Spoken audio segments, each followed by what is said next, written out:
अदालत के कटघरे में खड़ी थी 22 वर्षीय युवती अपर्णा, लेकिन सर झुकाकर नहीं, सर उठाकर। आरोप था उस पर एक व्यक्ति के दोनों पैर और बाएं हाथ के साथ साथ उसके पुरुषत्व को काटकर अपाहिज के साथ साथ नामर्द बनाने का। जज साहब ने मुल्जिमा से पूछा, क्या आप अपने ऊपर लगे ये आरोप कबूल करती है या आप अपनी सफाई में कुछ कहना चाहती है?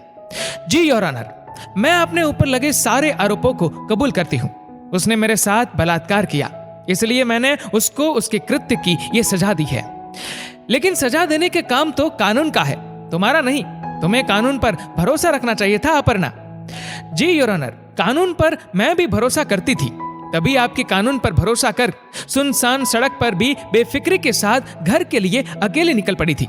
लेकिन उस बलात्कारी को ना तो आपके कानून का ही डर था और ना ही आपके कानून पर भरोसा कि वो उसे सजा दे पाएगा। अगर आपका कानून यह भरोसा पैदा कर पाता कि मुजरिम उससे किसी भी हाल में बच नहीं पाता है, अपने जुर्म की वो भयानक सजा हर हाल में पाता है, तो शायद फिर वो ऐसा भयानक जुर्म करने की हिम्मत ही ना कर पाता।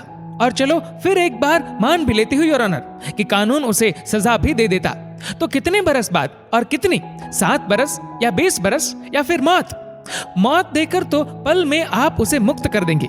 लेकिन इसके घिनौने कृत्य से तो मुझको तो हर पल घुट घुट कर अपनी और गैरों की चुभती नजरों से नर्क की जिंदगी जीनी पड़ेगी ना, जबकि वो तो एक ही पल में मुक्त हो जाएगा।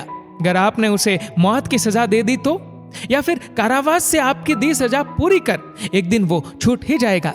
लेकिन अब मेरी दी इस सजा के बाद अपने कृत्य को रो रो कर वो याद कर करके खुद को कोसेगा और घिसट घिसट कर जिंदगी जिएगा, नर्क से भी बदतर। काट तो मैं इसके दोनों हाथ ही देती, पर मैं चाहती थी कि यह नर्क की जिल्लत भरी जिंदगी बहुत लंबी जिए और इसे देखकर दूसरे लोग भी भयानक सबक ले ऐसे घिनौने कृत्यों से। इसीलिए उसके एक हाथ को बख्श दी हूं, भीख मांग कर जिंदा रहने के लिए और अपने कृत्य को याद कर करके सर पीटने और बाल नोचने के लिए। दोस्तों, इस छोटे से वीडियो पर आपकी क्या राय है, नीचे कमेंट करके जरूर बताएगा। और ऐसी ही और भी वीडियोस के लिए सब्सक्राइब करें हमारे यूट्यूब चैनल को और फेसबुक पर फॉलो करें हमारे पेज को। धन्यवाद।